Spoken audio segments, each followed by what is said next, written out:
క్రమానికి విచ్చేసిన దేవుని పిల్లలుగా మీ అందరికీ కూడా క్రీస్తు నామములో శుభములు తెలియజేసుకుంటూ మన ముందున్న ప్రశ్నలోనికి వెళదాం. చదువుకుందాం మొదటి ప్రశ్నను తెర మీద. మొదటి ప్రశ్న. వందనాలన్నయ్య, నా పేరు స్టాన్లీ, బిఎదర్ కర్ణాటక నుంచి అడుగుతున్న, వయసు 27. మీరు ఒక ప్రసంగంలో హెబ్రీ పత్రికలో 9:16-18 వచనాన్ని వివరించినప్పుడు మరణ శాసనమును చెల్లుబాటు కావాలంటే దానిని రాసిన వారి మరణము అవసరమని చెప్పారు. అలాగే దేవునికి బదులుగా క్రీస్తు వచ్చి తన ప్రాణం ఇచ్చాడు అని కూడా వివరించారు. ఆ వివరణ వింటూ ఉండగానే నా మనసులో ఒక చిన్న సందేహం వచ్చింది. వినమ్రంగా అడుగుతున్నాను, ఒకవేళ యేసు రాకపోయి ఉంటే దేవుడు తానే వచ్చి తన ప్రాణం పెట్టేవాడా? అలా అయితే దేవుని అమరత్వం ఎలా అర్థం చేసుకోవాలని ఈ విషయాన్ని ఆలోచించేటప్పుడు నాకు కొన్ని వచనాలు గుర్తొచ్చాయి. 1 తిమోతి 6:16 దేవుడు మాత్రమే అమరత్వం గలవాడై ఉన్నాడని చెబుతుంది. నిర్గమకాండం 3:14 దేవుడు తనకు నేను ఉన్నవాడను అని పరిచయం చేసుకున్నాడు. ద్వితీయోపదేశకాండం 32:40 దేవుడు నేను నిత్యము జీవించుచున్నాను అని ప్రమాణం చేస్తున్నాడు. ఈ వచనాల ప్రకారం దేవుడు అమరుడు, నిత్యుడు అని అర్థమవుతుంది. మరి ఈ వచనాల ప్రకారంగా దేవుడు అమరుడు, నిత్యుడు అని అర్థమవుతుంది. అలాగే మలాకి 3:6 దేవుడు నేను మారను అని చెప్పాడు. నెహెమ్యా 9:6, ఇర్మియా 23:24 వచనాలు సమస్తమును సృజించి సమస్తములోను నిండి ఉన్నవానిగా దేవుడు వివరించబడుచున్నాడు. ఈ అన్ని వచనాల వెలుగులో అనయ్య దేవుడు తానే మనిషిగా వచ్చి మరణించటం ఎలా అర్థం చేసుకోవాలో నాకు స్పష్టంగా లేదు. దేవునికి జననం లేదు, మరణం లేదు అని చెప్పబడినప్పుడు ఆయనకు మరణం ఎలా వర్తిస్తుంది? నేను ఉన్నవాడను అనే నామానికి ఉన్న లోతైన అర్థం దేవుడు పుట్టాడు, మరణించాడు అని అనుకుంటే తగ్గిపోతుందేమో అనే భావన కూడా వచ్చిందని. ధర్మశాస్త్రం పశువుల రక్తం ద్వారా మనిషి కొరకు ఇచ్చినప్పుడు పౌలు గారు ఇక్కడ హెబ్రీ 9:16-18 దేవునికి ఈ విషయాన్ని వర్తింప చేయటం ఎందుకు? ఈ విషయాన్ని మీరు సమయానుసారంగా స్పష్టంగా వివరించగలరు అని ఆశిస్తున్నాను. ఓకే, స్టాన్లీ అడుగుతున్న ఈ ప్రశ్నను బట్టి హెబ్రీ పత్రిక 9వ అధ్యాయం 16 వచనం నుంచి మనం చదివినప్పుడు అక్కడ సందర్భం మరణ శాసనము రాసిన వారి మరణం గురించి అక్కడ వ్రాయబడి ఉన్నది అన్న విషయం మనకు తెలుసు. మరణ శాసనం ఎక్కడ ఉండునో అక్కడ మరణ శాసనము రాసిన వారి మరణమును అవశ్యము. ఆ శాసనము రాసిన వాడు మరణము పొందితే గాని అది చెల్లును, అది వ్రాసిన వాడు జీవించుచుండగా అది ఎప్పుడైనా చెల్లునా? ఈ మాట రాశాడు. కనుక ఈ సందర్భాన్ని మనం ఆలోచించగలిగితే ఆయన అడిగిన అనేక సందేహాలు, ఈ సుదీర్ఘమైన ప్రశ్నలో చాలా సందేహాలు అడిగాడు ఆయన. మరి ఒకవేళ యేసు రాకపోయి ఉంటే దేవుడు తానే వచ్చి తన ప్రాణం ఇచ్చేవాడా? యేసు రాకపోయి ఉంటే అని ఎందుకు అనుకోవాలి? యేసు రాకుండా ఎందుకు ఉంటాడు? తన తండ్రి తన కళ్ళ ముందు మరణించటాన్ని ఏ కుమారుడు అంగీకరించగలడు చెప్పాలి? కనుక తండ్రి నామాన్న కుమారుడు భూమి మీదకి రావటం అన్నది జరిగింది. ఇది జగములు పుట్టక మునుపే దేవుని ద్వారా తీసుకోబడిన నిర్ణయం, భవిష్యత్తు జ్ఞానాన్ని బట్టి నిర్ణయింపబడిన సంకల్పం. కనుక భవిష్యత్తు ఏంటో అనేది దేవుడికి తెలుసు. కనుక వాటన్నిటినీ దేవుడు ముందుగా చూచి అది ఎలాగ జరగబోతున్నాయి అన్న విషయం పైన అవగాహన కలిగి భూత వర్తమాన భవిష్యత్ కాలములను గూర్చి భవిష్య జ్ఞానాన్ని కలిగిన దేవుడు జరగబోయే వాటిని ముందుగా వ్రాయించి సంకల్పాన్ని స్థిరపరిచి దృఢపరిచాడు. అంటే భవిష్యత్తులో జరగబోతున్న వాటిని ఎలాగో జరగబోతున్నాయో అన్నది తెలుసుకున్న తరువాతే కదా ఏ నిర్ణయమైనా తీసుకుంటాడు ఆయన. యేసు వస్తారో రారో అన్నది దేవుడికి ముందుగా తెలీదా? తెలుసు. తన కుమారుడు తన మాటను తృణీకరించేవాడనో లేదంటే వెళ్ళమని చెప్పినందుకు వెళ్ళకుండా మరి నిరాకరించేవాడును తన కుమారుని గూర్చి తండ్రికి తెలియదా? తెలుసు, బాగుగా ఎరిగినవాడు. ఎందుకంటే దేవుని గురించి ఒక మాట రాయబడింది. ఏమనంటే, మాట మన నోట రాక మునుపే మన మనస్సులో ఉన్న ఆలోచనలు ఆయన గమనించగలరు. ఇంకా మనం అనుకోలేదు ఆ మాట మనం అంటామని. అంటే ఒక గంట తర్వాత మనం ఏం మాట్లాడబోతున్నామో, మన నోటి నుంచి ఏ అక్షరాలు రాబోతున్నాయి అన్నది ఆయనకు తెలుసట. అంటే ఆలోచించండి, దేవునికి భవిష్యత్తు పైన ఎంత సుదీర్ఘమైన ప్రణాళిక, అలాగే ఆలోచన, దాని గూర్చిన మరి అవగాహన ఆయన కలిగి ఉన్నాడు అన్నది మనం అర్థం చేసుకోవాలి ఇక్కడ. కనుక నువ్వు అన్నట్లుగా యేసు రాకపోతే దేవుడు తానే తన ప్రాణం ఇచ్చేవాడు అంటే, ఇక్కడ ప్రాణం ఇవ్వటం ఇవన్నీ ఏంటంటే నాన్న, అసలు ప్రాణమైనా ఎందుకు ఇవ్వాలి?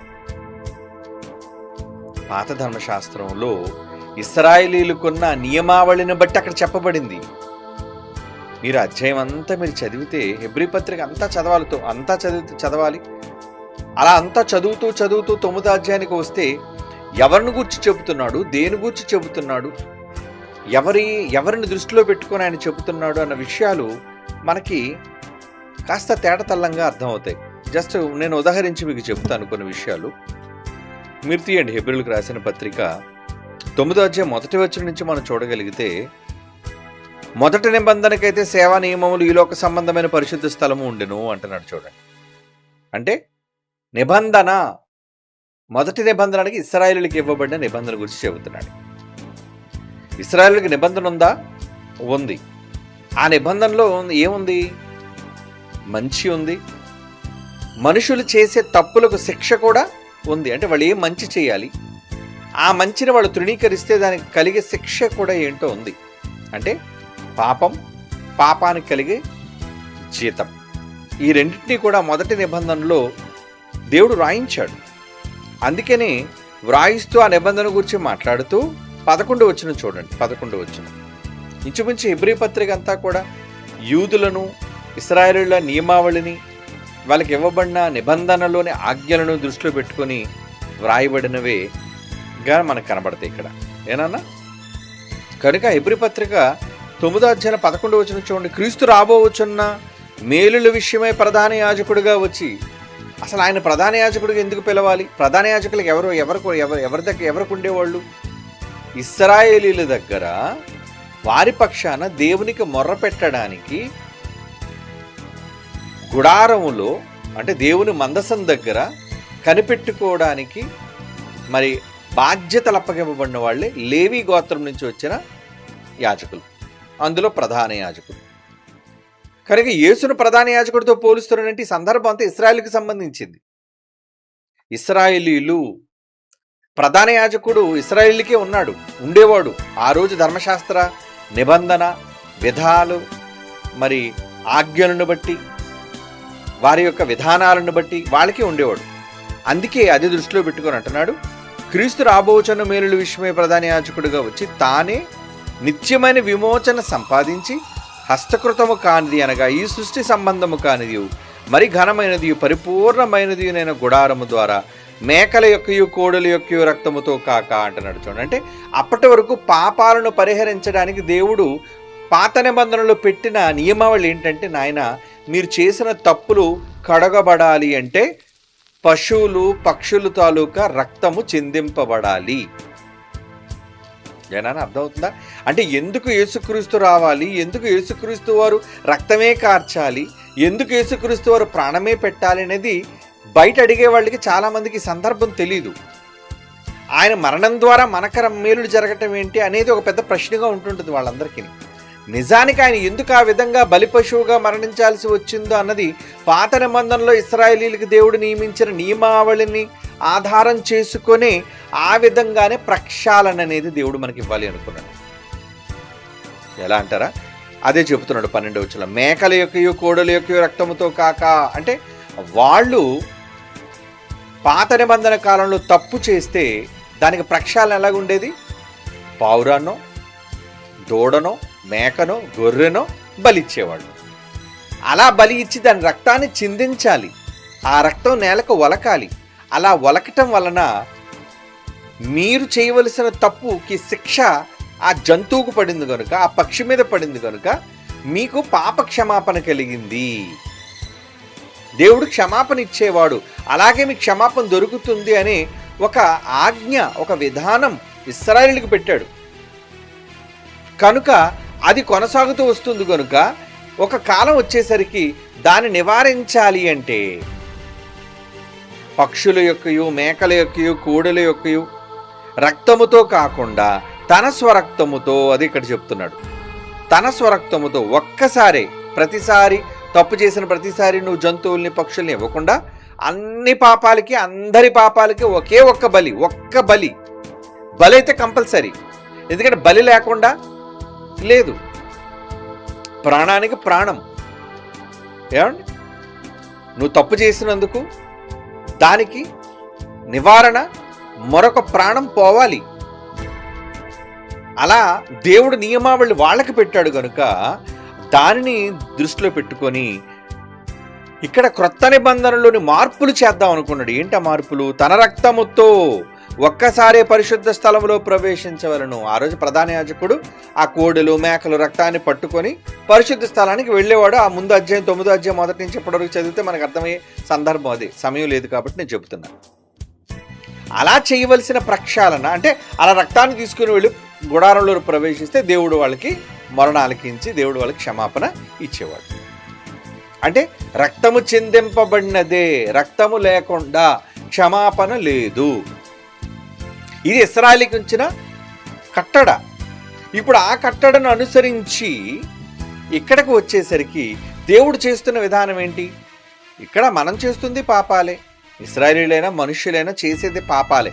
కనుక పాపాలకి నివారణ రక్త పరిహారం, రక్త ప్రోక్షణ, రక్తం చిందింపబడటం అనేది ఎప్పటి నుంచో ఉంది కనుక దానిని యేసుక్రీస్తు వారి మరణము ద్వారా మనల్ని ప్రక్షాళన చేయాలి అని ఒక నిర్ణయానికి దేవుడు వచ్చాడు. అదే ఇక్కడ రాస్తున్నాడు 13వ వచనం. యాలి అనగా మేకల యొక్క, ఎడ్ల యొక్క రక్తము, ఏమండి, మైల పడిన వారి మీద ఆవు దూడ బూడిదయు చల్లుటయు, శరీర శుద్ధి కలుగునట్లు వారిని పరిశుద్ధపరిచిన ఎడల నిత్యుడుగా ఆత్మ ద్వారా తను తాను దేవునికి నిర్దోషిగా అర్పించుకొని క్రీస్తు యొక్క రక్తము నిర్జీవ క్రియలను విడిచి జీవము గల దేవుని సేవించుటకు మీ మనస్సాక్షికి ఎంతో ఎక్కువగా శుద్ధి చేయను.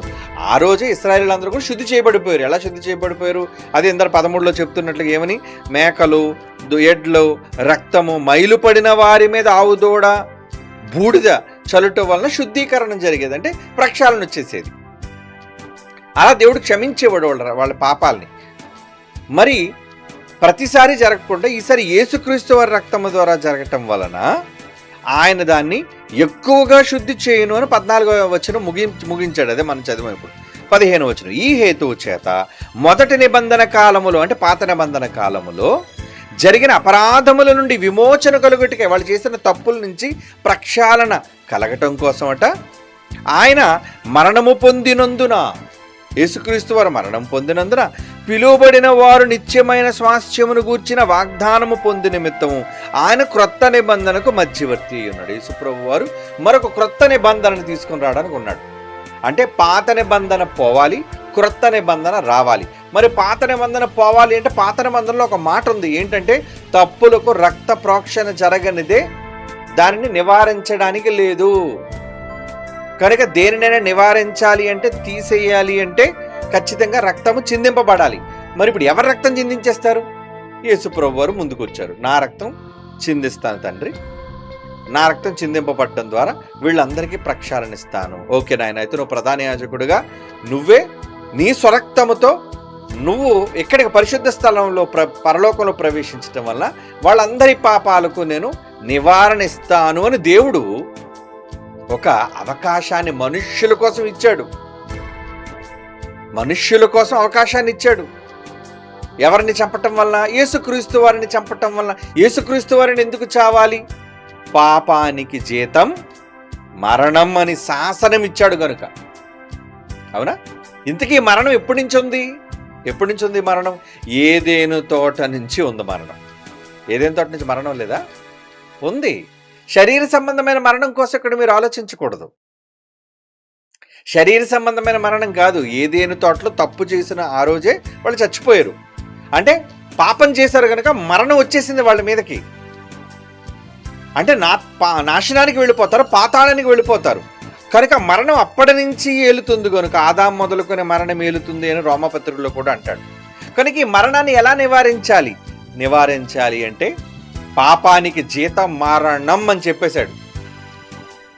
మరణం అని చెప్పాడు. కానీ ఆదాము అవ్వలు తర్వాత వచ్చిన వాళ్ళందరూ నార్మల్గా శరీర సంబంధమైన మరణాలు పొందారు. కానీ మరి ఆత్మ నరకానికి వెళ్లకుండా ఉండాలి అంటే అదొక మరణం ఉంది, రెండవ మరణం అన్నారు దాన్ని. బైబిల్ ఏం చెప్పింది? అగ్నిగుండము రెండవ మరణము అని చెప్పాడు ప్రకటన గ్రంథం 20వ అధ్యాయంలో.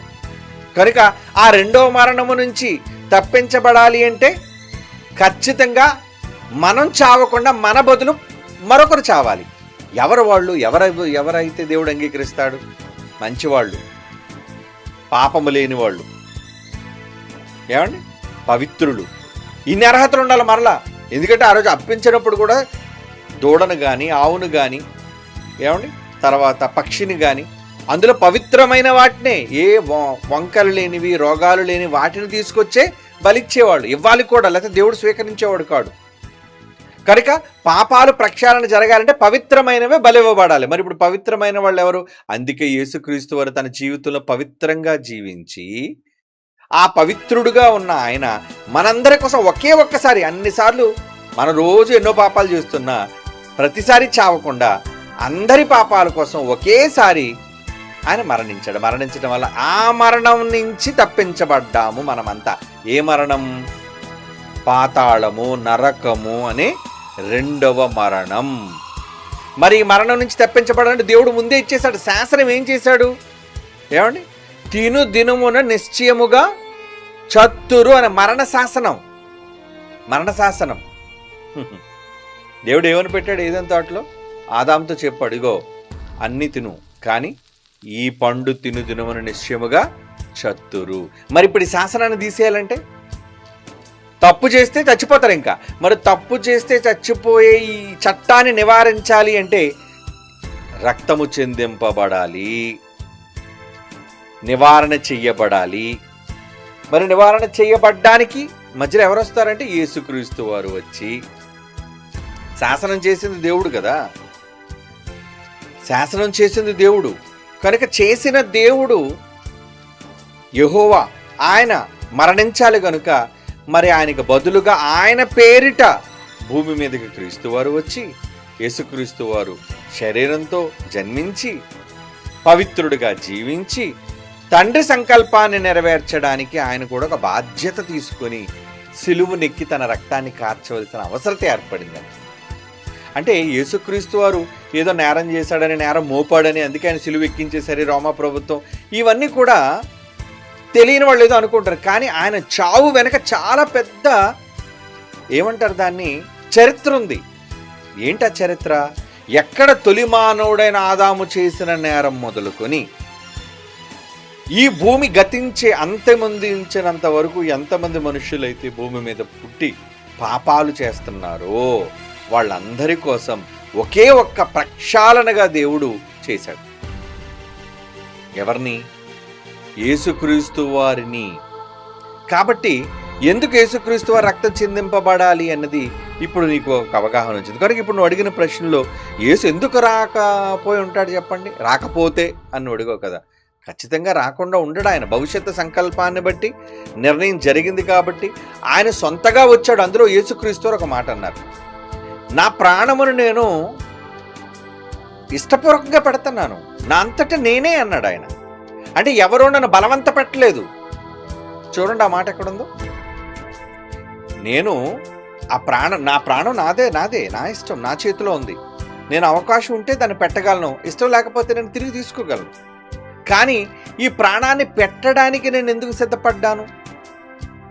నేను ఈ ప్రాణాన్ని పెట్టడానికి ఎందుకు సిద్ధపడ్డాను అంటే ఒక సంకల్పం ఉంది. ఆ సంకల్ప ప్రకారంగా నేను ఏం చేయాలి?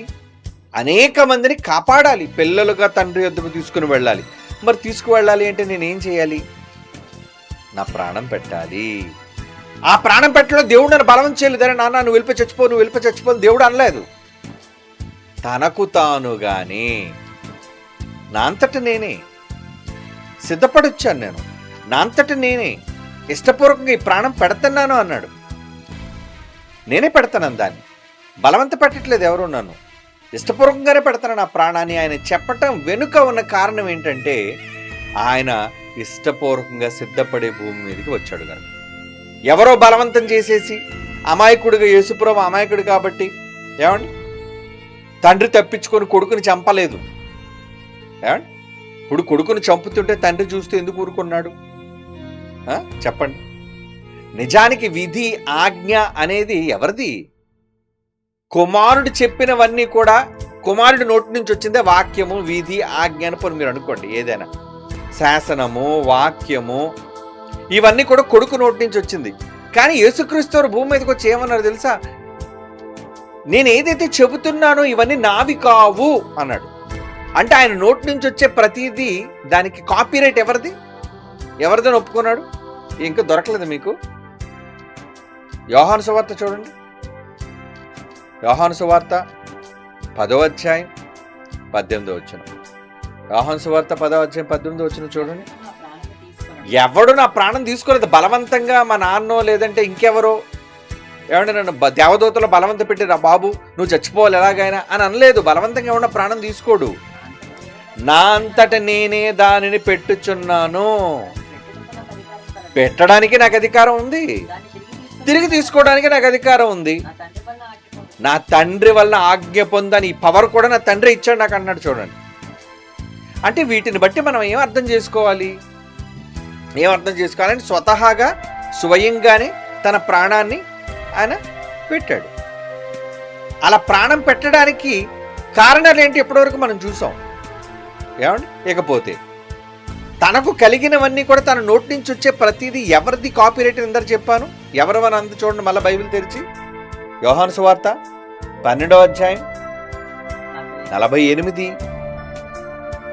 యోహాను సువార్త 12వ అధ్యాయం 48వ వచనం చూడండి. ఎవరైతే నన్ను నిరాకరించి నా మాటను అంగీకరింపరో వానికి తీర్పు తీర్చోడు ఒకడు కలడు. నేను చెప్పిన మాటయే అంచె దినమందు తప్పు చేసిన వానికి శిక్ష విధించేది. ఆ తర్వాత 49 యాలి అనగా నా అంతట నేను చెప్పినవి ఇవన్నీ కూడా నా అంతట నేను చెప్పటం లేదు, కానీ నేను ఏమనాలో ఏమి మాట్లాడాలో దానిని గురించి నన్ను పంపిన తండ్రి నాకు ఆజ్ఞ ఇచ్చాడు. కమాండ్ అంటున్నాడు చూడండి. అంటే పోని ఒకళ్ళు ఏదైనా తోటలో వచ్చేసి తిని దినము నిశ్చయముగా చత్తువు అని చెప్పేమాట యేసుప్రభు అని అనుకుందాం. యేసుప్రభు చెప్పేశాడండి, అందుకే యేసుప్రభు చావలసి వచ్చిందండి అని అనుకుందాం. కానీ యేసుక్రీస్తు వారికి ఆ మాటను చెప్పడానికి అధికారం ఇచ్చింది ఎవరు చెప్పండి? ఈ మాటను బట్టి నేను ఏమనవలనో ఏమి మాట్లాడవలనో దానిని గూర్చి నన్ను పంపిన తండ్రే నాకు ఆజ్ఞ ఇచ్చి ఉన్నాడు. అంటే నా అంతటా నేను తండ్రి మా పర్మిషన్ లేకుండా ఏది పడితే అది నేను మాట్లాడను. అంటే ఒక శాసనం చేయాలన్నా, ఒక చట్టాన్ని అమలుపరచాలన్నా నా తండ్రి అధికారం నాకు ఇవ్వాలి. ఇప్పుడు ఏదైనా తోటలోకి యేసుప్రభు వచ్చి తిను దినము నిశ్చయముగా చతురు అని అనేగలడా? ఆలోచించండి లాజికల్గా. యేసుప్రభు డైరెక్ట్గా వచ్చేసి మీరు పండు తిన్నారు కదా, తింటే నిశ్చయముగా లేదా భవిష్యత్తులో తింటే మాత్రం నిశ్చయంగా చచ్చిపోతారు అని తన మాటగా చెప్పగలడా? చెప్పే అధికారం యేసుప్రభు వరకు ఉందా? లేదు. ఏది చెప్పాలన్నా తండ్రి అనుమతి కావాలి. అంటే ఇప్పుడు ఆజ్ఞ ఇచ్చింది ఎవరన్నమాట? తినుదినమని నిశ్చయముగా చతురు అనే మాట వాక్యమైనా ఆ వాక్యం ఆ మాట ఎవరిది? తండ్రిది. మరి అలాంటప్పుడు మరణ శాసనం దగ్గరికి వచ్చేసరికి ఎవరైతే ఆ మరణ శాసనం చేశారో ఆ మరణ శాసనం చేసిన వ్యక్తి బ్రతుకుంటుండగా చెల్లదు కదా అని ఉదాహరణగా చెప్పాడు దాన్ని. ఏది? మన హెబ్రీ పత్రికలో 9వ అధ్యాయం 16వ వచనం నుంచి మనం చదువుకున్నట్లుగా ఈ మరణ శాసనం గురించి ఒక ఎగ్జాంపుల్ తీసుకున్నాడు ఆయన. ఏమండి? ఒక నోట్, ఒక డెత్ నోట్, ఏమండి, లేదా ఒక వీలునామా పత్రం. ఆ వీలునామా పత్రంలో సర్వసాధారణంగా ఏమి రాస్తుంటారంటే, ఇదిగోండి నేను వీలుడు రాస్తున్నాను, ఈ వీలులో ఏంటంటే నా తదనంతరం ఈ ఆస్తి సర్వహక్కులు నా కుమారునికి చెందుతాయి అని రాశాడు అనుకోండి. నా తదనంతరం అని ఉంది కాబట్టి, బాగా వినండి, తదనంతరం అనే పదం ఉంది కాబట్టి ఎప్పుడు ఆ ఆస్తి మీద హక్కు వస్తుంది పిల్లలకి? రాసిన తండ్రి చచ్చిపోతేనే. బతుకుంటుండగా ఏ కొడుకు గాని కుమార్తె గాని తండ్రి ఆస్తికి హక్కుదారులు కారు. కనుక ఇది మీకు అర్థమవుతుందనే ఉదాహరణతో ఆ మరణ శాసనాన్ని గురించి చెప్పాడంతే. ఎగ్జాంపుల్, అది వ్రాయబడిన ఎగ్జాంపుల్. నిజానికి తినుదినము నిశ్చయముగా చతురను దేవుడు ఆ రోజు ఏదేను తోటలో ఏదైతే పలికి మరణ శాసనాన్ని వ్రాసాడో, మాట వినలేదా? నా మాట వినరా మీరు? వినకపోతే చస్తారు మీరు అన్నాడు. వినలేదు, చచ్చిపోయారు ఆ రోజు. ఎలా? రెండో మరణానికి పాత్రులైపోయారు వాళ్ళు. శారీరకంగా మాత్రం బ్రతికే ఉన్నారు, కానీ వాళ్ళు దేవుని దృష్టిలో మృతులు. మరణం వాళ్ళని కబలించింది. మరి ఇప్పుడు ఆ మరణ శాస్త్రం నుంచి వాళ్ళు కాపాడాలి అంటే, మొదటి ఆదాము తప్పు చేస్తే మరలా కడపటి ఆదామని యేసుక్రీస్తు వారు వచ్చి, ఏమండి, వ్రాయబడిన మరణ శాస్త్రాన్ని ఏం చేయాలి? దానికి ఉదాహరణ చెప్పాడు. ఎక్కడైనా శాసనం రాసిన వాడు బ్రతుకుంటే చెల్లదు కదా, అది ఏం చేయాలంటే అతను వచ్చి ఆ శాసనంలో ఉన్న దాన్ని నెరవేర్చి అప్పుడు కదా శాసనాన్ని తీసేయాలి. ఇదే కదా రూలు అని అది చెప్పాడు. ఏది? హెబ్రీ పత్రికలో ఉన్నది.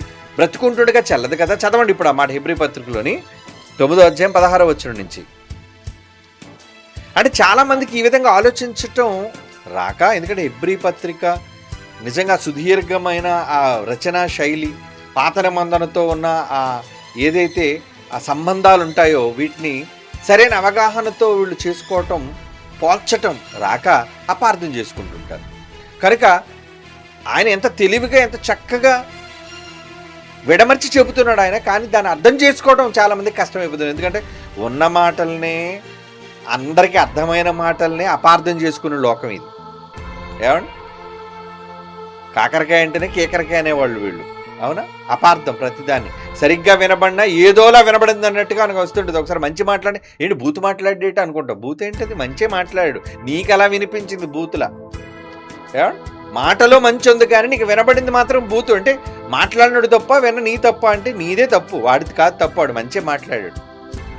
కాబట్టి ఇలా అపార్థాలలో ఉన్న ఈ లోకంలో ఇంక వాక్యాన్ని ఎలా అపార్థం చేసుకుంటే చెప్పండి? సులువైన మాటలనే అపార్థం చేసుకుంటున్నప్పుడు లోకానికి మహాజ్ఞానం నేర్పించే బైబిల్లోని మాటలు అపార్థం చేసుకోదా? ఖచ్చితంగా చేసుకుంటుంది. కనుక ఇక్కడ ఏమంటున్నాడు చదవండి ఇప్పుడు. మరణ శాసనం అనేది ఎక్కడ ఉన్నో అక్కడ మరణ శాసనం రాసిన వాని మరణం అవశ్యం. ఆ శాసనాన్ని రాసిన వాడు ఎక్కడైనా సరే మరణము పొందితేనే అది చెల్లుతుంది. రాసిన వాడు బ్రతికుంటుండగా ఎప్పుడైనా చెల్లుతుందా? అలా చెల్లేది మరణ శాసనం అవుతుందా? దాన్ని మరణ శాసనం అనరు కదా. అలాగే మనందరి మీద అది ఒక ఎగ్జాంపుల్గా చూపించి, అలాగే మనందరి మీద ఒక మరణ శాసనం దేవుడు రాశాడు ప్రారంభంలో. ఎప్పుడు? ఏదేను తోటలో తినుదినం నిశ్చయముగా చత్తు అన్నాడు, మరణిస్తావన్నాడు. మరి మరణ శాసనాన్ని తీయాలంటే ఏం చేయాలి? రాసినవాడు కొట్టేయాలి, లేదా రాసినవాడు చావాలి. బాగా వినండి, రాసినవాడు కొట్టేయాలి అంటే ఊరకనే కొట్టేస్తాడా? నేను మాట ఇచ్చాను, నా మాట ఇచ్చాను కాబట్టి నేనే నా మాట రద్దు చేసేస్తానంటే, దేవుని మాట ఎంత విలువైనదంటే ఒకసారి పలికాడంటే అది అమలు జరగాల్సిందే. మరలా మాట వెనక్కి తీసేసుకోడు, తూచండి ఆయన. ఏదో పొరపాటును దొరిలేసిందని అనండి ఆయన. ఆయన మాట అంత ఖచ్చితమైనది. కనుక మాట అన్నాడు, ఆ మాటను నెరవేర్చాడు. నెరవేర్చాలి అంటే చివరికి తాను చావడానికైనా నేనే కదా రాశాను, నేను చచ్చిపోతాను అన్నప్పుడు మీరు చావటమే కదా. ఏదైనా సరే ఆ మాట నివారించబడాలి తెలివిగా. కనుక ఏం చేయాలి? ఎవరైతే శాసనం రాశారో రాసిన వ్యక్తి ఎవరంటే యెహోవా. ఆ యెహోవా అనే వ్యక్తి చావడమే కదా మీకు కావాలి. ఓకే, నాకు పేరు పెట్టండి యెహోవా అని. యెహోవా వచ్చాడు. అదే కదా పాత ధర్మశాస్త్రంలో మలాకీలో రాయబడింది. ఇదిగో యెహోవా వచ్చుచున్నాడు, ఆయనకు మార్గం సిద్ధపరచండి. వచ్చింది ఎవరు? యేసుక్రీస్తు వారు. అంటే యెహోవా నామధారి అయి యెహోవా నామాన్ని ధరించి ఆయన వచ్చి యెహోవాగా సిలువనెక్కి, అవునా, మరణ శాసనాన్ని కొట్టేసి పాపాన్ని నివారించాడు. ఇది జరిగిన సందర్భం. ఏమండి? కనుక ఈయన అడుగుతున్న దాంట్లో ఒకవేళ యేసు రాకపోయి ఉంటే అంటే రాకుండా ఎందుకు ఉంటాడు?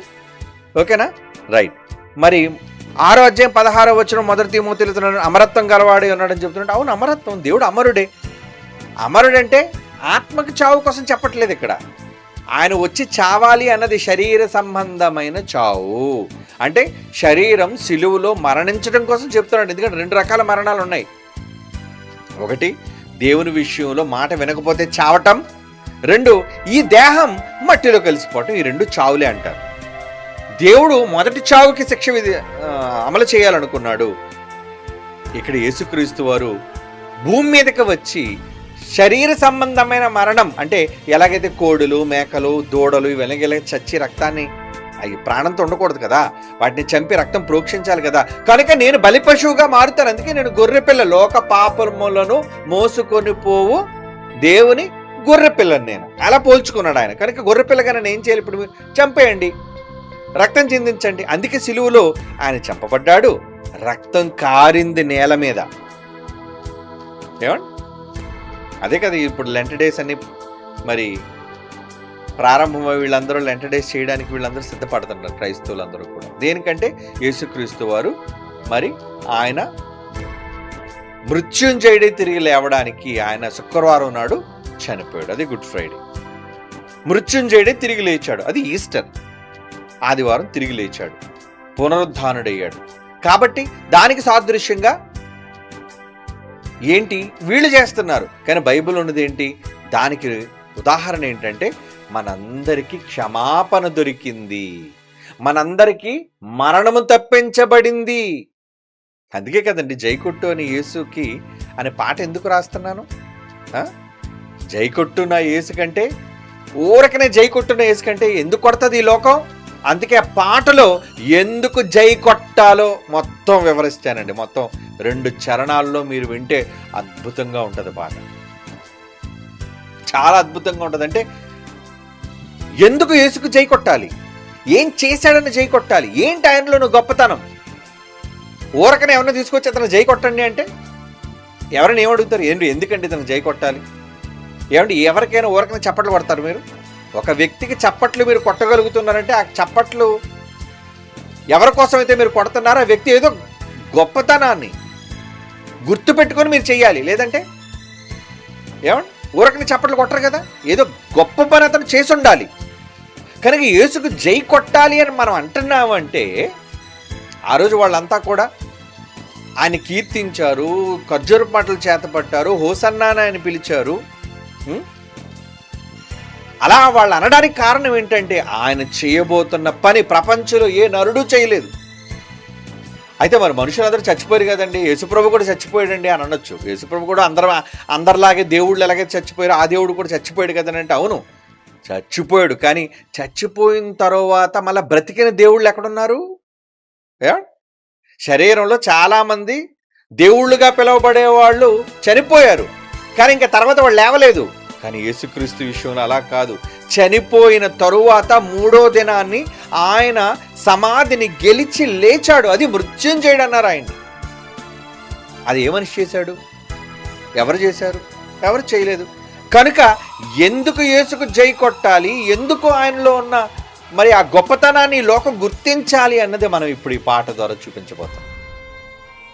ఎందుకంటే సందర్భం వచ్చింది కనుక, ఈస్టర్ వచ్చింది కనుక, రాబోతుంది కనుక, క్రైస్తవులందరూ దాని మీద వాళ్ళు దృష్టి పెట్టారు కనుక ఈ టైంలో ఈ మతోన్మాదులకి అదొక గొడ్డల పెట్టు లాంటి పాట. ఏమండి ఎవరికో జై కొట్టాలని ప్రతి ఒక్కరిని బలవంత పెట్టి ఏమంటే బలవంతం చేస్తున్నారు కదండి. మా దేవుడి పేరు చెప్పి జై కొట్టు అంటున్నారు, మా దేవుడి పేరు పెట్టి జై కొట్టు అంటున్నారు. ఏమండి ఎవరికైనా ఎందుకు జై కొట్టాలి? బలవంతంగా ఎందుకు చెప్పండి జై కొట్టాలి? పలానా వ్యక్తి పేరు పెట్టి జై కొట్టు అనేసి అంటే ఒక వ్యక్తి పేరు ఉచ్చరించాలి అంటే ఆ ఉచ్చరించడానికి ఆ వ్యక్తి చేయదగిన గొప్ప కార్యం ఏమైనా ఉందా జై కొట్టడానికి? అయినా ఒక విశ్వాసాలకు సంబంధించి ఎవరో ఇతర నమ్మకాలను తీసుకొచ్చి ఇతరులైన వాళ్ళని ప్రలోభ పెట్టి బలవంత పెడతాను. నువ్వెందుకనో మా దేవుడి విషయంలో నువ్వు అని జై కొట్టావు? వీళ్ళు అడుగుతున్న మతోన్మాదులు ఏమడుగుతున్నారండి? మా దేవుడికి నువ్వు ఎందుకు జై కొట్టావు అనేసి అంటే ఇది ఎలా ఉందో తెలుసా అండి? ఒకరికి వివాహం చేయబడిన ఇల్లాల దగ్గరకు వచ్చి ఏమండి ఈ ఇల్లాలు ఎవరి ద్వారా అయితే మెడలో తాళి కట్టించుకుందో ఆయన పేరు కదా చెబుతుంది. ఆయనకి కదా విధేయత చూపిస్తుంది. ఆయన కదా నా శ్రీవారు, నా ఏలిన వారు గొప్పవారు అంటుంది. అదే మాట ఏమండి పక్కింటి భర్తనో మరొక మగవాడినో ఆ స్త్రీని వివాహిత దగ్గరికి వచ్చి, ఏమ్మా నువ్వు పలానా మగాడికి జై కొట్టంటే ఏమంటే కొడుతుందా ఆవిడ? చెప్పండి. ఒక శీలం కలిగినది, సభ్యత సంస్కారం కలిగిన ఏ స్త్రీమూర్తి అయినా నేను తాళి కట్టించుకున్న నా భర్తకు తప్ప ఇంకెవరికి నేను జై కొట్టను, లేదా పొగడను, భర్తగా విలువివ్వను. ఎందుకంటే నా భర్తకు మాత్రం విలువిస్తాను. ఎందుకంటే అతని మీద ఉన్న గౌరవం, అది నాకు ఆయన మీద ఉన్న నమ్మకం. నా జీవితాన్ని అతని చేతిలో పెట్టాను కాబట్టి నేను ఆయనకు తలదించుతాను. ప్రతి మగాడికి తలదించుతుందా? ఏమండి భర్త కదా ఇలా రా అని పిలుస్తాడు. అది ఇంకో మాట పిలిస్తే ఏమంటది? నువ్వెవడరా వెళ్ళడానికి అని అంటది. అవునా? నువ్వు బలవంతంగా వచ్చి ఏ మగాడు పిలిచినా నువ్వు వెళ్ళాలి అని అంటే వాడిని ఏమనాలి? ఈరోజు వీళ్ళు మూర్ఖులైన వాళ్ళు చేస్తున్న తప్పుడు పని అదేనండి. ఎలాంటి తప్పుడు పని? నా దేవుడికి నేను జై కొడతానండి, నీ దేవుడికి నువ్వు జై కొట్టు. నీ దేవుడికి జై కొట్టమని నన్ను ఎందుకు అడుగుతావు? నా దేవుడికి జై కొట్టమని నేను బలవంతం చేయట్లేదు. నా దేవుడికి జై కొట్టడానికి ఆయన ఏ గొప్ప పని చేశాడో నా క్రైస్తవ సోదరులందరూ జై కొడుతున్నారు. నువ్వు మారి జై కొడతావా? కొట్టు. మంచి పని చేసినందుకు జై కొడతావా? కొట్టు. కానీ బలవంతం చేయట్లేదు. ఎవరిని బలవంతం చెయ్యకూడదు. ఇష్టపూర్వకంగా ఎవరైనా మరొకరిని గౌరవించాలి, ఇష్టపూర్వకంగా ఎదుటి వాళ్ళని సన్మానించాలి. అంతేగాని బలవంతంగా దండై మెడలో ఏమండి ఇష్టం లేని పెళ్ళి బలవంతంగా చేస్తే ఆ కాపురం నిలబడుతుందండి? అమ్మా నాన్నలు దగ్గర పట్టుకొని ఏమండి పెద్ద ఏమంటారు దాన్ని ఎర్రగా కాల్చి నువ్వు మర్యాదగా పెళ్లి కొడుకు మెడలో దండేస్తావా ఇవా అని బెదిరించి పెళ్లి చేశారనుకోండి, అసలు పెళ్లి సవ్యంగా ఉంటుందా? నిలబడుతుందా? బెదిరింపులతో ఏది జరగదు, బలవంతంగా ఏది మారదు. కానీ మూర్ఖులైన వాళ్ళు ఎలా తయారంటే బలవంత పెడుతున్నారు. సువార్తలకు వెళ్ళారనుకోండి, సువార్తలకు వెళ్ళిన వాడిని ఏం చేస్తున్నారు? మా దేవుడికి జై కొట్టు అంటే, నీ దేవుడికి నేనెందుకు జై కొట్టాలి? నువ్వు నమ్ముకొని నీ దేవుడికి జై కొట్టుకో, అరుచుకో, కేకలేసుకో, ఏమైనా చేసుకో, నేను అడగను. ఒకనాడు షడ్రక్ మెషక్ అబద్ధికులు ఏమన్నారు? నాకు మొక్కు, ఇదిగో మేము కట్టించే ఒక పెద్ద ఏమంటుంది దాన్ని ప్రతిమని కట్టించాం మేము, ఈ ప్రతిమ మొక్కు అన్నారు. ఏమన్నారు వాళ్ళు ముగ్గురు? మా దేవునికి తప్ప ఈ శిరస్సు మరొకరి దగ్గర దించం, మీరు బతికుంచినా మమ్మల్ని చంపేసినా సరే. ఆ రోజు ఎందుకు అన్నారు అంటే అది వాళ్ళు నమ్ముకున్న దేవుని పైన వాళ్ళకున్న గౌరవం, సన్మానం అంటారు దాన్ని. ఏమండి అంటే వీళ్ళు కనీస జ్ఞానం కూడా వీళ్ళు కోల్పోయి యేసు చేసిన గొప్పతనాన్ని నీకు ఇష్టమైతే పొగుడు, కానీ దూషించొద్దు. దూషించే అధికారం, హక్కు ఈ దేశంలోని రాజ్యాంగ ప్రకారంగా నీకు లేదు. అలాగని ఇతరులను బలవంత పెట్టి నువ్వు మా దేవుడికి జై కొట్టు అని చెప్పమండం కూడా చాలా తప్పు. ఈ మధ్యన మరొక వివాదాన్ని తీసుకొస్తున్నారండి. వందే మాతర గీతం మీ అందరికీ తెలుసు. బడులలో వందే మాతరం అనే పాట ఉంది మనకి. ఈ వందే మాతరంలో ఇంచుమించు 2 చరణాలు ఎన్నో ఉన్నాయండి. ఆయన రాశాడు, బెంగాల్కి చెందిన రచయిత రాశాడు ఆయన పాట, వందే మాతర రచయిత, ఆ గేయ రచయిత. రాసిన దానిలో ప్రారంభంలో ఏమండి కొన్ని వాళ్ళ దేవతకు సంబంధించిన ఉన్నాయి కాబట్టి కొన్ని వాళ్ళు ఏం చేశారంటే అక్కడ వరకు వద్దండి, కేవలం కొన్ని మాటలు మాత్రమే, పైన ఒక స్టాన్జా మాత్రమే ఉంచుదాము, మిగతా ఉంచడానికి వీల్లేదు. ఎందుకంటే ఇది మీ దేవతలకు సంబంధించి ఉన్నాయని ఆ కాలంలో నెహ్రూ కావచ్చు, ఆ కాలంలో కొంతమంది దేశ నాయకులు పెద్దలు కావచ్చు, వాళ్ళు నిర్ణయించి అంతవరకు మాత్రమే కుదించారు. ఎందుకంటే ఆ కిందకు వచ్చేసరికి వాళ్ళ దేవతలను, ఎందుకంటే ఆయన రాసిన రచయిత ఒక హైందవుడు, వాళ్ళ దేవీ దేవతను దృష్టిలో పెట్టుకుని ఆ వందే మాతర గీతాన్ని రాశాడు. దాన్ని భారతమాత గీతంగా వీళ్ళు ఏం చేశారంటే అది భరతమాతకు సంబంధించింది. భారతదేశం కూడా ఒక మాతగా మేము గౌరవిస్తున్నాం కాబట్టి మరి ఆ రోజు వాళ్ళ దేవతలను దృష్టిలో పెట్టుకుని రాయించిన ఆ గీతాన్ని మరి ఈ భారతదేశం కూడా మేము ఒక దేవతగా గుర్తిస్తున్నాం కాబట్టి దీనికోసం కూడా మీరు పాడాలి అని పెట్టారు. అయితే అందులో జనరల్గా ఉన్న కొన్ని పదాలు మాత్రమే, పైన కొన్ని వచనాలు వదిలేసి కింద వచనాలను తీసేశారు. వందే మాతర గీతంలో లేవు, వాళ్ళు తీసేశారు. కానీ ఈ మధ్యన మతోన్మాదులైన వాళ్ళు మరలా వచ్చేసి అందులో కేంద్ర ప్రభుత్వంలోనూ కొంతమంది వీళ్ళు ఏం చేస్తున్నారంటే వచ్చి ఏం చేస్తున్నారు, ఇదిగో దీనిని కూడా ఈ క్రింద పద్యాలని, ఈ క్రింద వచనాలను కూడా మీరు పాటలో పెట్టాలి. ఏమండి, మంది ఈరోజు సెక్యులర్ దేశం, మన భారతదేశం. మరి స్వతంత్ర భారతదేశంలో నీ దేవుని కూర్చిన గొప్ప పాడమని నన్ను ఎందుకు అంటావు? అలా బలవంత పెట్టకూడదు కదా ఎవరినేని. నాకు స్వతంత్రం ఉంది, స్వేచ్ఛ ఉంది. స్వేచ్ఛ ఉన్నప్పుడు నాకు నచ్చింది నువ్వు పెట్టు, నాకు ఇష్టమైతే తింటాను, లేదంటే లేదు. నువ్వు బలవంతంగా నేను పెట్టింది తినాలి అని చెప్పడం ఏంటిది? ఇది తప్పు కదా. ఇలా ఎదుటి వాళ్ళ స్వేచ్ఛను అపహరించడం అనేది కూడా చట్టరీత్యా నేరం, తప్పు. బలవంత పెట్టడం అనేది, బలాత్కారం చేయకూడదు. మరి అలాంటప్పుడు మీ దేవతకు సంబంధించిన గీతాలు తీసుకొచ్చి మీ దేవతను పొగడమని అటు క్రైస్తవులతోనూ అటు ఇస్లాం వాళ్ళతోనూ వీళ్ళందరితో పాటు ఈ భారతదేశంలో వాళ్ళందరూ పాడాలి అని అంటే అలాగా? ఏదో మనం కూడా ఒక పాట రాసి ఏసే నిజమైన దేవుడు ఈయన తప్ప మరి ఏ దేవుడు దేవతలు లేవు అనే పాట రాసి వాళ్ళు పాడమని పాడతారా? చెప్పండి, పాడరే.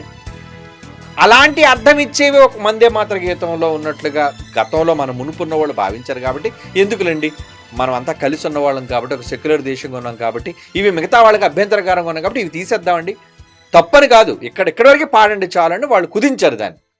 కానీ ఇప్పుడు మరలా ఈ భారతీయ జనతా పార్టీ ప్రభుత్వం వాళ్ళు ఏం చేస్తారంటే కిందవి కూడా పాడాలి. ఏం కింద ఎందుకు క్రైస్తవులు పాడతారు? మీ దేవుళ్ళు గురించి, మీ దేవతల గురించి నీకు భక్తి ఉందా? ఓకే, నీ భక్తి నువ్వు చూపించుకో, తప్పులేదు. నువ్వు చూపించడం తప్పని మేము అనం. అలాగే మా దేవుడి మీద మాకు భక్తి, గౌరవం మాకున్నాయి. మా దేవుడి మీద భక్తి మేము చూపించుకుంటాం. కానీ మీ దేవుడి మీద భక్తి చూపించమని నన్ను బలవంతం చేయొద్దు, నా దేవుడి మీద భక్తి చూపించమని నేను నిన్ను బలవంతం చేయను. ఇటువంటి విధానాలు ఈరోజు ఈ దేశంలో అవలంబించడానికి వాళ్ళు సిద్ధపడుతున్నారంటే చూసారా? అంటే కారణం ఏంటంటారు? వాళ్ళకి పట్టిన పిచ్చి, మతం అనే పిచ్చి. ఈ విధంగానే చెయ్యాలి.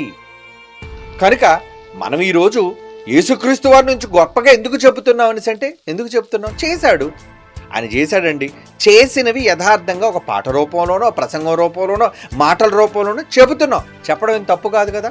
రాజ్యాంగం ఇచ్చిన హక్కు ప్రకారంగా ఏమండి ఆర్టికల్ 25 కానీ ఆర్టికల్ 28 కానీ వీటన్నిటిని కూడా మనం చదివితే నువ్వు నమ్మిన నీ ధర్మాన్ని లేదా వాళ్ళు అనుకుంటున్న మతాన్ని మీరు ప్రకటించండి. ప్రచారము అనే పదం కూడా క్లియర్గా ఉంది. ప్రచారము, నువ్వు నమ్మిన దాన్ని ప్రచారం చేసుకోవచ్చు. మత ప్రచారం మళ్ళీ వీళ్ళు తప్పుడు పేరు పెడతారండి దానికి. నేను నమ్మిన దాన్ని ప్రకటిస్తే దాని ప్రచారం అంటే అది మత ప్రచారం అనే బిల్లు ఏంటి? ఆ మత ప్రచారం అనే తప్పుడు అభియోగం ఏంటి? ప్రచారం ఎవరైనా చేయొచ్చు, ప్రచారం ఎవరైనా చేయొచ్చు. ఎవరిని బలవంత పెట్టడం అనేది తప్పు. అది క్రైస్తవుడు చేసిన తప్పే, హైందవుడు చేసిన తప్పే, ఇస్లాం వాడు చేసిన తప్పే. ఎవరు చేయకూడదు బలవంతం. ఎందుకంటే ప్రతి మనిషికి స్వేచ్ఛగా జీవించే హక్కు ఉంది.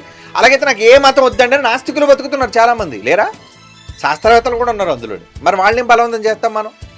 మీరు ఏదో ఒక దేవుడిని నమ్మితేనే కానీ మన భారతదేశంలో ఉండడానికి వీల్లేదని మీరు అంటారా నాస్తికులతో?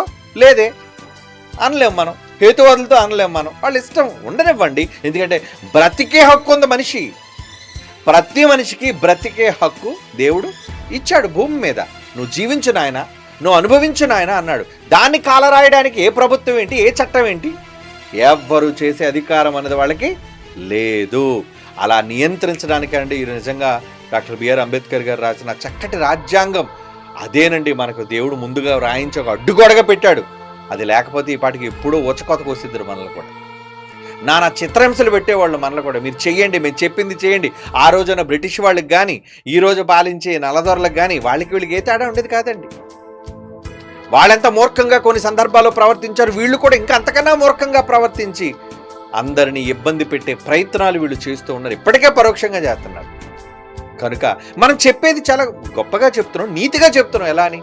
నా యేసు ప్రభుకు మీరు ఎందుకు జై కొట్టాలి అంటే అదిగోండి, మృత్యువుని గెలిచాడు ఆయన, అందరి కోసం ప్రాణం పెట్టాడు ఆయన. ఏమండి, ప్రాణాలు తీసిన వాళ్ళు మీరు చూశారు కానీ ప్రాణం పెట్టిన వాళ్ళు మీరు చూడలేదు కదా. ఏ దేవుడు చచ్చిపోయాడు మనుషుల కోసం అని ఆయన ఘనతను చాటుతున్నాం మనం. సరికొత్త విధానంలో ఆ పాట ద్వారా మనం చూపిస్తున్నాం. ఇలా రాయడానికి కూడా ఆ పాటకు స్ఫూర్తినివ్వడానికి కారణం ఏంటంటే ఇదిగో ఈ మాటలే బైబిల్లో ఆయన చేసిన త్యాగాలే కారణం అండి.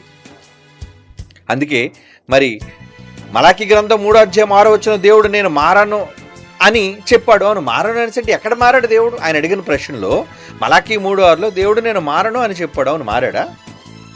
నిన్న నేడు నిరంతరం ఎల్లప్పుడూ ఏకరీతిగా ఉన్నవాడునని ఆయన చెప్పాడు అంటే దాంట్లో అర్థం ఏంటి? ఆ రోజు నేను ఏ మాట అయితే అన్నాను, శాసనం ఏదైతే చేశానో ఆ శాసనానికి నేను కట్టుబడే ఉన్నాను. నేనే మరణ శాసనం అయితే రాశానో ఆ మరణ శాసనాన్ని రద్దు చేయాలి అంటే ఏం జరగాలి? మరణ శాసనం చిరిగిపోవాలి, రద్దు చేయబడాలి. అందుకే యేసుప్రభు వారు ఏం చేశారట? మనకి విధి రూపకముగా వ్రాతగల పత్రమును అంటాడు. చూడండి ఆ మాట చూడండి, గలతీ పత్రికలోనా కొరింథీ పత్రికలో అంటాడు. అది ఎఫ్సి పత్రికలో కూడా, ఎఫ్సి పత్రికలో చూడండి, ఎఫ్సి పత్రిక 2వ అధ్యాయం. ఓకే, అంటే ముందు చదువుదాం. ఎఫ్సి 2 చదివి తర్వాత కొలసీకి వెళ్దాం. 2:14 చదవండి. ఎఫ్సి పత్రిక 2:14. ఆయన మన సమాధానమయ్యుండి మీకును మాకును మధ్య ఉండిన ద్వేషమనగా విధి రూపకమైన ఆజ్ఞలు గలగ ధర్మశాస్త్రమును తన శరీరమందు కొట్టివేయుట చేత, ఫిజికల్గా ఆయన సిలువనెక్కడం, చంపబడ్డం, ఏమండి, శరీరమందు కొట్టివేయుట చేత మధ్య గోడను పడగొట్టి ఈ అభ్యంతరాన్ని తీసేశాడు అంటున్నాడు తన చావు ద్వారా. ఇప్పుడు కొలసీ పత్రిక కూడా చదువుదాం. కొలసీ పత్రిక 2వ అధ్యాయం 15. కొలసీ పత్రిక 2వ అధ్యాయం 15 వచనం. మరియు అపరాధముల వలన 13-15 కలిసి ఉన్నాయి చూడండి. అపరాధముల వలనను శరీరముదు సున్నతి పొందక ఇండుట వలనను మీరు మృతులై ఉండగా, చచ్చిపోయి ఉంటే, ఏమండి, దేవుడు రాతరూపకమైన ఆజ్ఞలు కలిగిన మన మీద, ఆజ్ఞల వలన మన మీద రుణముగాను మనకు విరోధముగాను నుండిన పత్రమును, మరణ శాసనాన్ని, మన చంపే ఆ చట్టాన్ని ఏం చేశాడు ఆయన? ఆ మరణ శాసనమును, ఆ పత్రమును మేకులతో సిలువకు కొట్టి దాని మీద చేవ్రాతను తుడిచివేసి మనకు అడ్డముగాకుండా దానిని ఎత్తివేసి మన అపరాధములన్నిటినీ క్షమించి, ఏమండి, క్షమించాడు ఆయన. ఆయనతో కూడా మిమ్మల్ని జీవింపచేసేను, బతికించాడట మనల్ని. ఏమండి, అంటే ఆ మరణ శాసనాన్ని కొట్టేయటంలో ఎన్నున్నాయా? ఎన్నున్నాయండి? ఏం చేశారట అండి? ఏం చేశారట ఆయన? వ్రాతరూపకమైన ఆజ్ఞల వలన, వ్రాతరూపకమైన అంటాడు చూడండి. ఆయన మాట శాసనం అది. మరి ఆ శాసనాన్ని తీయాలంటే, అది తుడిచేయాలంటే యేసుక్రీస్తు దానిని చేసి తీరాలి.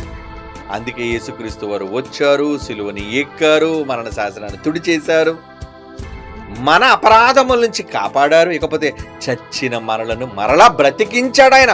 అందుకే రోమా 6:1 అంటాడు, మనం మన అపరాధముల చేతను పాపముల చేతను చచ్చిన వారమై ఉండగా ఆయన క్రీస్తుతో కూడా మనలను బ్రతికించెను అంటాడు చూడండి. ఎఫ్సి 2:1 ఆ మాట ఉంది. కనుక అక్కడ మరి మారను అంటే ఆయన మారలేదే, దేవుడు మారలేదు. అలాగే నెహెమ్యా గ్రంథం 23-24 వచనాలు సమస్తం సృజించి సమస్తం నుండి ఉన్నవాడుగా దేవుడు వివరించబడుతున్నాడంటే, అవును, అన్నిటినీ సృజించి అన్నిటినీ చేసిన వ్యక్తిగా భవిష్యత్తు జ్ఞానాన్ని బట్టి ఆయన తీసుకోవలసిన కొన్ని నిర్ణయాల విషయంలో తన మనస్సును మార్చుకుంటాడు దేవుడు. ఏ మనసును మార్చుకోడా?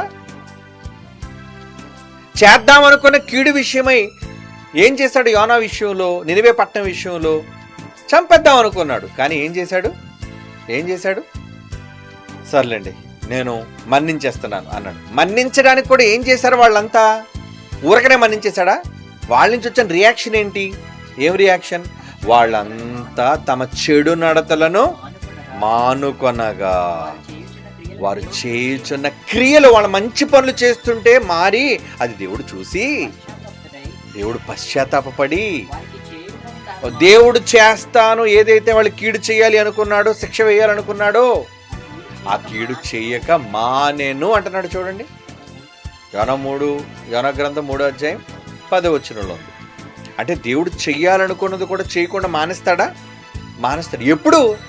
మీరు మంచిగా మారాలి కదా, మీలో పశ్చాత్తాపం రావాలి కదా. అంటే ఇక్కడ జరగవలసిన కార్యక్రమాలు జరిగితేనే తన మనసు మార్చుకుంటాడు ఆయన. అలా మారింది. అలా మారాలి అంటే నువ్వేం చేయాలి? నువ్వు పశ్చాత్తాపడి యేసును రక్షకుడుగా అంగీకరిస్తే నీ మరణం మీద, నీ మీద ఉన్న ఏదైతే మరణ శాసనం ఉందో ఆ చేవ్రాతను తుడిచేయటం వల్ల ఇక నీకు మరణం ఉండదు. నిన్ను కాపాడుతాడు దేవుడు. నరకానికి వెళ్లకుండా నిన్ను తప్పిస్తున్నాడు దేవుడు. ఇది కదండి గొప్ప భాగ్యం అంటే, ఇది కదండి గొప్ప అవకాశం అంటే. అందుకే కదా బాప్తీసం తీసుకోండి. పిచ్చోడు మా బాప్తీసం తీసుకుంటే, ఏమంటే బాప్తీసం ఇస్తుంటే అదిగోండి మతంలోకి మార్చేస్తున్నారంటారు. వాడికి అర్థం కాలేదు ఎందుకు బాప్తీసం. అసలు ఆ బాప్తీసం ద్వారా ఏం జరుగుతుందో వాడికి తెలియదు, పిచ్చోడు. ఆ సన్నాసికి ఏం తెలిసి చెప్పండి? ఎందుకంటే నీటిలో ముంచుతున్నారు.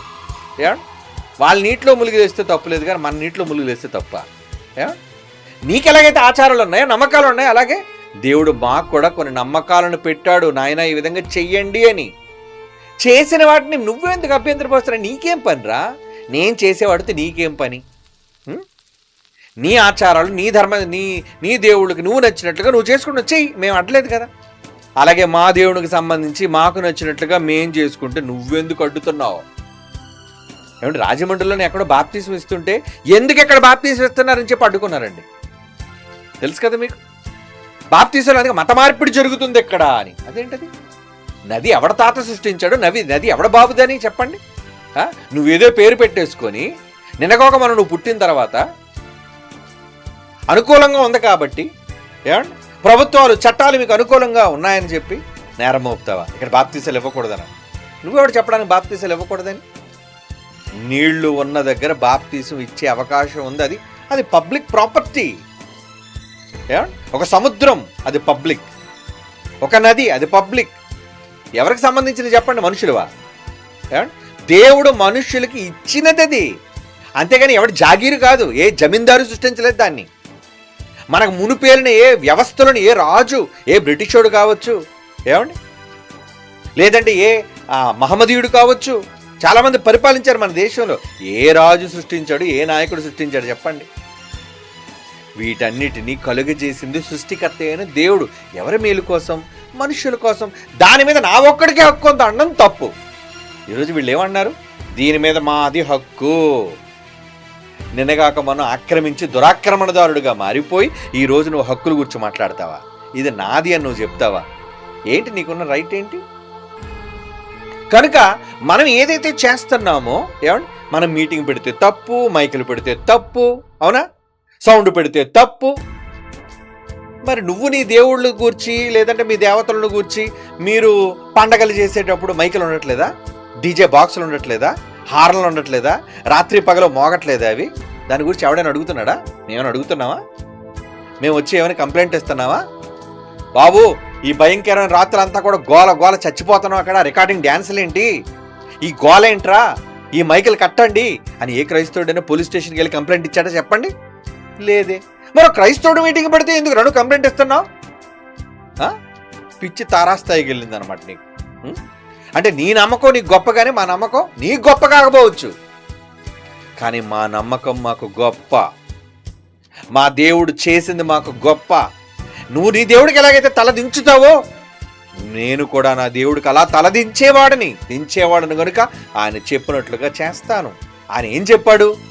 నేను చచ్చిపోయాను ఆయన మీకోసం, ఇదిగో నా మరణ సమాధి పునరుద్ధానాలు ప్రకటించండి ఆజ్ఞించాడు ఆయన. మీరు సర్వలోకంలోకి వెళ్ళి సువార్త చెప్పండి. మరి ఇప్పుడు ఎందుకు చెప్పొద్దని అంటున్నావు? నువ్వెవడు చెప్పడానికి వద్దని? మా దేవుడు మాకు ఆదేశించినది చెబుదాం, చేస్తాం, చేసి తీరాలి. ఏమండి? కనుక ఈరోజున్న ప్రపంచ పరిస్థితులు ఎలా తారుమారైనా ఒక విధంగా దేవాది దేవుడు మనందరి సంరక్షకుడుగా ఆయన నిజంగా ఉండబట్టేనండి మనం కాపాడబడుతున్నాం. ఆయన ఒక మహాశక్తిగా మానవ ప్రభుత్వాల మీద అధికారిగా ఆయన ఉన్నాడు గనుక, ఆయన ఏలికగా ఉన్నాడు గనుక మనమంతా ఆయన సంరక్షణలో ఉన్నామని మర్చిపోకండి. అలాగని ఎవరిని పడితే ఊరకనీళ్ళు దూషించకండి. మీరు కూడా తప్పు మాటలతో ఎవరిని మాట్లాడకూడదు, రెచ్చగొట్టే విధానాలు కాదు. ఈరోజు చూడండి, చాలామంది క్రైస్తవులు ప్రతిసారి మనం చెబుతున్నాం వాళ్ళ దేవుళ్ళు గురించి, వాళ్ళ గ్రంథాలను గురించి. నువ్వెవరు మాట్లాడడానికి? వాళ్ళు తప్పులున్నాయో ఒప్పులున్నాయో మనకు అనవసరం. వాళ్ళు మంచి చేశారో చెడు చేశారో మనకు అనవసరం. వాళ్ళ గ్రంథాల్లో ఏం రాయబడిందో కూడా మనకు అనవసరం. అవునా కదండి? మీకెందుకు వాళ్ళ గ్రంథాలు ఏం రాయబడితే మనకెందుకు చెప్పండి? వాళ్ళ గ్రంథంలో చంపేమని ఉంది అనుకుందాం, ఓకే, అది వాళ్ళ గ్రంథంలో ఉంది, నీకే. వాళ్ళ గ్రంథంలో ప్రేమించమని ఉంది, నీకే. నీకు సంబంధమే లేదు. నువ్వు ఆ గ్రంథ ప్రకారంగా నువ్వు నడవలేనప్పుడు, ఆ గ్రంథ ప్రకారంగా నువ్వు అవలంబించలేనప్పుడు నీకు అవసరం లేదు వాళ్ళతోని. కానీ వీళ్ళు వాళ్ళ గ్రంథాల్లో ఎత్తు తప్పులు చూపిస్తున్నారు. వాళ్ళు ఏం చేస్తున్నారు? నీ గ్రంథాల్లో ఉన్న తప్పులను వాళ్ళు తప్పుగా ఎత్తి చూపిస్తున్నారు. దీనివల్ల ఏం జరుగుతుంది? క్రైస్తవులు ఉన్న వాళ్ళకి మనశ్శాంతి లేదు. ఎక్కడ చూడండి మత సంబంధమైన అల్లర్లు, గొడవలు. ఏమండి? అంటే వివాదం, ప్రతిదానికి వివాదం. మనమంతా సామరస్యపూర్వకంగా అన్నదమ్ములుగా ఒకే దగ్గర ఇరుగు పొరుగుగా కలిసి ఉంటున్న మనం పొద్దున్న లేచిన దగ్గర నుంచి వాళ్ళతోనే మనకు పని. ఏమండి? ఎవడో మొన్న ఒక ప్రమాణం చేస్తున్నాడు ఆ సన్నాసిగాడు. ఏమని? మనమంతా హైందవులం, మనమంతా ఏమండి ఏంటంటే చెప్తున్నాడు వాడు పిచ్చెక్కి. కందాం, ఉందాం, తెందాం, మందే వండుకుందాం, మందే కట్టుకుందాం, మందే తెందాం అని. అంటే ఏంటి పిచ్చి కాకపోతే ఏంటి? ఏమండి? వాడు వేసుకున్న బట్ట పరాయుడిది. ఏమండి? వాడు అనుభవిస్తున్న ఏదైతే సంతోషాలు సుఖాలు ఉన్నాయో అవన్నీ టెక్నాలజీ. ఈ టెక్నాలజీ అంతా ఎవరిది? వాడు ప్రయాణించే ట్రైన్ కావచ్చు, వాడు ఎక్కే విమానం కావచ్చు. మళ్ళీ విమానం కూడా పిచ్చి మాటలు మాట్లాడతారు. వాడు విమానం ఎవడు కనిపెట్టాడు? ఏమండి? మన విమానాలు అంటే మన భారతీయుడు కనిపెట్టిన విమానంలో వెళ్ళి అయితే మరి. ఏమండి? కనుక వాళ్ళకు మూర్ఖత్వం. ఇలాంటి పిచ్చి సన్నాసులు అందరూ బయలుదేరటం వల్ల అమాయకులైన వాళ్ళ మధ్య దిక్కుమాల ప్రతిజ్ఞలు, దానికి అమాయకులు రెచ్చగొట్టడం. వాడేదో ముందున్న వాళ్ళు ఏమంటున్నారో తెలియక, ఏమండి వాడేదో చెబుతుంటే వీళ్ళంతా కూడా అమాయకులుగా ఉండి ఫాలో అయ్యి, అంటే వీళ్ళు కూడా జ్ఞానహీనులు, జ్ఞానం లేనివాడు. అంటే వీళ్ళకి ఒకటే పిచ్చి మతం. ఏమండి? ఇప్పుడు మనలో కూడా ఎలా గెంతేవాళ్ళు ఉంటారు. పిచ్చి అడిగి ఎవరో ఎందుకు వీడికి గెంతుతున్నాడు అంటే పిచ్చి పట్టింది రాడికి. వీడు ఎందుకురా గెంతుతున్నాడు, ఎందుకురా ఊగిపోతున్నాడు వీడు వేదిక మీద అంటే పిచ్చి రావిడికి పిచ్చి. ఏమండి? భక్తి మనిషిని సన్మార్గాన్ని నడిపించాలి. భక్తి మనిషికి పొరుగువానికి మేలు చెయ్యాలి. కానీ ఈరోజు వీళ్ళకున్న భక్తి ఎదుటివాడిని కించపరుస్తుంది, వీడికున్న భక్తి ఎదుటివాడిని అవమానపరుస్తుంది. చివరికి వాడు నమ్ముకున్న దేవుడు కూడా వీడి భక్తి దూషింప చేయడానికి కారణంగా మారిపోయిందండి. తప్పు కదా ఇవన్నీ? సోదర భారతీయులుగా మనం ఉంటూ ఒక దగ్గరుంటే ఇలాంటివి మనం చేయటం అది చాలా తీవ్రమైన నేరం. నీ మనసులో నీ నమ్మకం ఏదైతే ఉందో అది నీ వరకు ఉంచుకో, అది నీ నమ్మకం. కానీ ఆ నమ్మకాన్ని ఎదుటి వాళ్ళ మీద బలవంతంగా రుద్దాలి అనుకోవడం, బలవంతంగా చేయించాలి అనుకోవడం, బలవంతంగా పలికించాలి అనుకోవడం అది తప్పు, అది నేరం. కనుక యేసుక్రీస్తు వారు ఎందుకు వచ్చారు, ఏం చేశారు, ఆయన ఏదైతే చెప్పమన్నారో దాని ప్రకారమే కదా ఈరోజు మనమంతా మాట్లాడుతున్నాం, చెబుతున్నాం, చూస్తున్నాం. కనుక ఆయన మాట్లాడే మాటల్లో దేవునికి జననం లేదు, మరణం లేదు. మరి ఆయన మరణం ఎలా వర్తిస్తుందంటే ఏ మరణం? అసలు ఆత్మ అన్నదానికి మరణమే లేదు. లేదన్నప్పుడు మరణం అంటే ఎలాంటి మరణం? నిత్యాగ్ని దండన అన్నాడు దాన్ని. మరణం అనగానే ఏంటది? చచ్చిపోద్దని కదా ఆత్మ. దేవునికి దూరంగా శిక్షలో నిరంతరం వెళ్ళేదే మరణం. అగ్నిగుండం రెండవ మరణం అన్నాడు. అక్కడ ఆత్మ చచ్చిపోదు, కానీ మరణమే అది. మరణం అనగా నువ్వు అనుకోవడం, కన్ను మూసుకోవడం, ఇంక తర్వాత తెలివి లేకుండా పడుకోవడం, ఏమంటే చచ్చిపోవడం, స్పృహ లేకపోవటం, చలనం లేకపోవడం, చావు అనుకున్నాను. కాదు కాదు, మరణం అంటే ఎడబాటు, దూరం. ఎవరికి దూరం? ఎవరికి ఎడబాటు? నిత్య జీవానికి ఎడబాటు, దేవునికి దూరం. ఏమండి? సంతోషానికి దూరం అయిపోయావు. నరకంలో ఏముంటుంది? బాధ. అంటే నువ్వు సుఖాలు దూరం చేసుకున్నావు, దేవుణ్ణి దూరం చేసుకున్నావు, పరలోకాన్ని దూరం చేసుకున్నావు. అది దూరం అంటే మరణం అంటే అర్థం. కనుక నాన్న, మరణం అనగానే శరీర సంబంధమైన మరణంగా నువ్వు అనుకోకూడదు. దేవుడు ఏదైతే కనుక నువ్వు అడిగిన మిగిలిన ప్రశ్నలన్నీ కూడా ధర్మశాస్త్రం కావచ్చు, ఉన్నవాడిని అనే దానికోసం కావచ్చు, ఇప్పుడు నేను చెప్పిన వాటన్నిటిని బట్టి నువ్వు ఆలోచించగలిగితే, ఒకరోజు దేవుడు ఏదైతే శాసనం చేశాడో ఆ శాసనాన్ని రద్దు చేయడానికి ఇదిగో ఈ ప్రక్రియ అంతా జరిగించాడు. లేదంటే యేసు సిలువను ఎక్కవలసిన పని ఏంటి? ఆ సిలువను ఎక్కిన ఆ సిలువ మరణం ద్వారానే మనకు రక్షణ ఏంటి? ఆయన రక్తం మనల్ని శిక్షించడం ఏంటి? ఆయన రక్తం మనల్ని రక్షించడం ఏంటి? ఏమండి? ముందు ఆయన రక్తం మనల్ని రక్షించింది, తప్పు చేస్తే మళ్ళీ అదే రక్షణ శిక్షిస్తుంది కదా. ఆ నేల మొరపెడుతుంది కదా రక్తం. ఏమండి?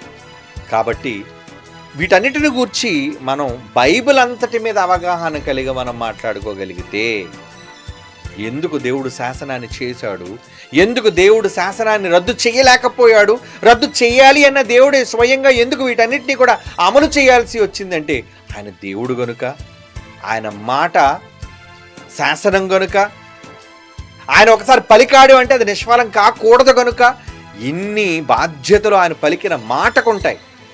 కనుక ఆ మాట నెరవేరాల్సిందే. ఆ మాట జరగాల్సిందే ఆయన అన్న మాట. ఆ జరగటం కోసమే మరణ శాసనం, ఆ జరగడం కోసమే శిలువ మరణం, ఆ జరగటం కోసమే నీ రక్షణ కార్యక్రమం. ఇవన్నీ కూడా దాంతో ముడిపడున్నాయి. అందుకని దేవుడు హెబ్రీ పత్రికలో ఈ మరణ శాసనాన్ని వచ్చి చెప్పాల్సిన అవసరత ఏర్పడింది. ఓకే నాన్న, నీ ప్రశ్న చాలా టైం పట్టేసింది. ఓకే, తొందరపడకండి, మిగిలిన ప్రశ్నలు చాలా ఉన్నాయి. మీ ప్రశ్నలన్నీ కూడా నెక్స్ట్ సాటర్డే మళ్ళీ మనం మాట్లాడుకుందాం. అంటే వివరణ ఇవ్వటం అవసరం కనుక మరి వివరణ ఇవ్వాల్సి వచ్చింది కనుక మిగిలిన ప్రశ్నలన్నీ కూడా నెక్స్ట్ సాటర్డే మాట్లాడుకుందాం. కళ్ళు మూసుకొని ప్రార్థన చేసుకుందాం. పరిశుద్ధుడైన తండ్రి దేవా, మీ కుమారుడైన క్రీస్తు ద్వారా మాకు అనుగ్రహించిన గొప్ప ఉజ్జీవాన్ని బట్టి అలాగే పునరుద్ధానాన్ని బట్టి మీ కృతజ్ఞతలు చెల్లిస్తున్నాం. మా ఊపిరి ఉన్నంత వరకు తండ్రి మీ నామ ఘనత కొరకు మేము పాటుపడుటలో మాకు కావలసిన శక్తిని బలమును మెండుగా అనుగ్రహించి మీ ఆదరణతో విజయోత్సవంతో మమ్మల్ని ముందుకు నడిపించవలసిందిగా మిమ్మల్ని వేడుకుంటూ యేసుక్రీస్తు వారి పరిశుద్ధమైన నామములో ఈ ప్రార్థన వేడుకొనుచున్నాం తండ్రి, ఆమేన్.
మన పౌరస్థితి పరలోకమందే ఉన్నది, నాకెప్పుడు జ్ఞాపకంలో ఉన్నది, నాకెప్పుడు జ్ఞాపకంలో ఉన్నది.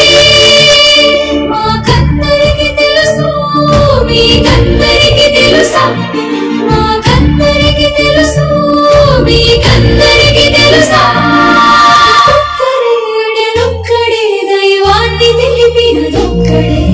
ఒక్కడే అతనొక్కడే కాలానికే శక పురుషుడే, దేవుడే నిజమైన మన తండ్రి, దేవుడే నిజమైన మన తండ్రి. భారతీయులే మాత్రమే నా సోదరుడా, ప్రపంచంలో మనుషులంతా సోదరులే. భారతీయులే మాత్రమే నా సోదరుడా, ప్రపంచంలో మనుషులంతా సోదరులే.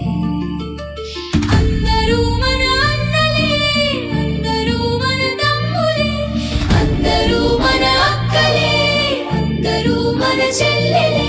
అది తెలుసుకొని జీవించాలి, అది తెలుసుకొని ప్రేమించాలి. నిన్ను వలె నీ పొరుగు వారిని ప్రేమించాలి.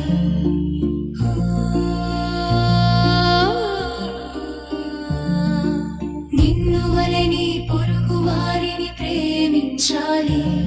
నీ శత్రువైనా ప్రేమించి నువ్వు మార్చాలి.